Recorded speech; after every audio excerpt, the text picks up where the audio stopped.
is Joy of Heaven, Saint of the Day for June 27th. As we celebrate the feast of Our Lady of Perpetual Help's Day, also known as Our Lady of Perpetual Succour, is celebrated on June 27th by the Universal Church. The devotion to this Marian advocation revolves around the picture of Our Lady of Perpetual Succour, painted on wood, with background of gold. It is Byzantine in style and is supposed to have been painted in the 13th century.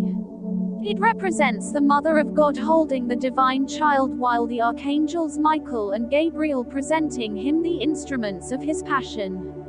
Over the figures in the picture are some Greek letters which form the abbreviated words Mother of God, Jesus Christ, Archangel Michael, and Archangel Gabriel respectively.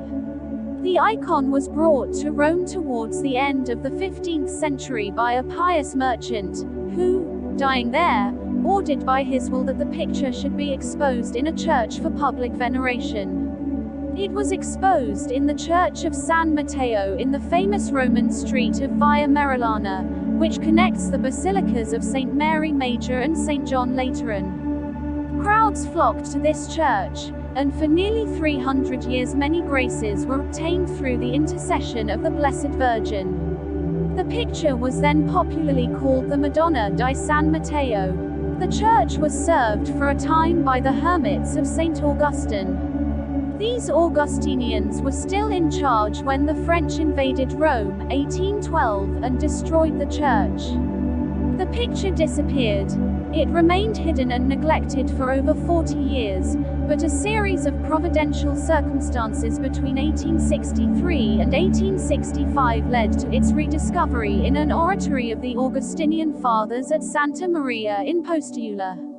Pope Pius IX, who as a boy had prayed before the picture in San Matteo, became interested in the discovery. But at that time, the ruins of San Matteo were in the grounds of a convent of the Redemptorists, the Congregation of the Most Holy Redeemer, founded by St.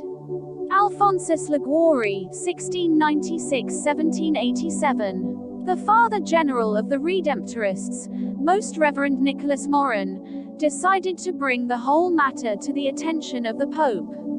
The Pope listened attentively and felt sure it was God's will that the icon should be again exposed to public veneration, and the logical site was their church of St. Alphonsus, standing as it did between the basilicas of St. Mary Major and St. John Lateran. The Holy Father at once took a piece of paper and wrote a short memorandum ordering the Augustinian Fathers of St. Mary in Postula to surrender the picture to the Redemptorists, on condition that the Redemptorists supply the Augustinians with another picture of Our Lady or a good copy of the icon of Perpetual Help. The icon meant much to the Augustinians, but when the two Redemptorists came armed with the Pope's signed memorandum, what could they do but obey? On January 19, 1866, Fathers Marchi and Bresciani brought the miraculous picture to St. Alphonsus's church. Preparations were now made to inaugurate the new public reign of Our Lady of Perpetual Help. On April 26, a great procession was staged in which the picture was carried throughout the Esquiline region of Rome. Upon returning to the church, the picture was enthroned over the high altar, in a resplendent shrine niche especially constructed for it. The report of marvelous healings spread rapidly throughout the city of Rome, and people came by the hundreds to visit the shrine. Soon the whole area around the altar was filled with abandoned crutches and canes, and several whole glass-covered cabinets were filled with gold and silver thanksgiving offerings in the shapes of miniature hearts, arms, legs and other votive offerings. Scarcely 2 weeks after the solemn exposition of the picture, Pope Pius IX himself came to visit the shrine. He stood quietly before it for a long time and then exclaimed, "How beautiful she is!" Pope Leo XIII, the next pontiff, had a copy of the picture on his desk so that he might see it constantly during his working day. Saint Pius X sent a copy of the icon to the Empress of Ethiopia and granted an indulgence of 100 days to anyone who repeated the phrase, "Mother of Perpetual Help, pray for us." Pope Benedict XV had the picture of Our Lady of Perpetual Help placed immediately over his chair of state in the throne room. Here it could be seen by all just over his head, as if to say, "Here is your true queen."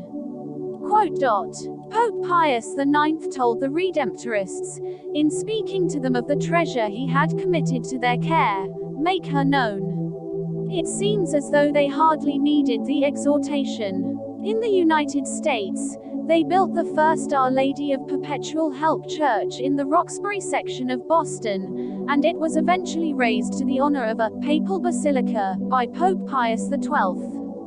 Symbolism of the icon of Perpetual Help. The influence of Eastern icons in the West, around the 12th and 13th centuries, brought a class of icons called Cardiotissa, from the Greek word kardia, meaning heart. Cardiotissa means having a heart, or showing sympathy and mercy and compassion. In them the face of Our Lady appears full of sorrow, yet supremely dignified in her contemplation of the sufferings of her Son. His passion is represented by angels holding instruments of his passion, most often the cross, the lance, the sponge, and the nails. The Our Mother of Perpetual Help icon is of this type. The angels holding the instruments of the Passion have their hands covered with a protecting veil as a sign of reverence in handling sacred objects. The child Jesus is shown with an adult face and a high brow, indicating his divine mind of infinite intelligence. As God, he knew that the angelic apparition was prophetic of his future passion. Yet in his human nature as a small child, he is frightened and runs to his mother for protection. Our Lady hastily picks him up and clasps him to her bosom. This action is indicated by the fact that the Lord's right foot is nervously curled about the left ankle and in such haste that his right sandal has become loosened and hangs by a single strap. Further action is indicated by the way the child Jesus clasps his mother's right hand with both of his, holding tightly to Our Lady's thumb. Our Lady is clothed in a dress of dark red which was long reserved in the Byzantine world for the Empress alone, indicating the queenship of Mary. Some commentators on color claim that bluish-purple became the color of penance in the Western Church during Lent and Advent because purple is a combination of blue and red. The blue reminds us of heaven, to which we wish to arrive by our penance, and the red recalls martyrdom, because all penance requires a dying to oneself, especially mortifying inordinate desire for food and pleasure. The Archangels Gabriel and Michael were tunics of purple since they carry the instruments of the passion and death of Christ. The figures of the icon are identified with abbreviations of the names, and Mary is designated by her chief title to glory, Mother of God. Our Lady's face is of unspeakable majesty and calm, and yet her large eyes, partly closed, express ineffable sorrow and sympathy. Our Lady is not looking at Jesus, but rather to us, to express compassion for us in our fears and sorrows. From Joy of Heaven, thank you everyone. You may also make a novena, and we're inviting you to please try to click the thanks button for your comment to have an amazing, colorful and wonderful animation.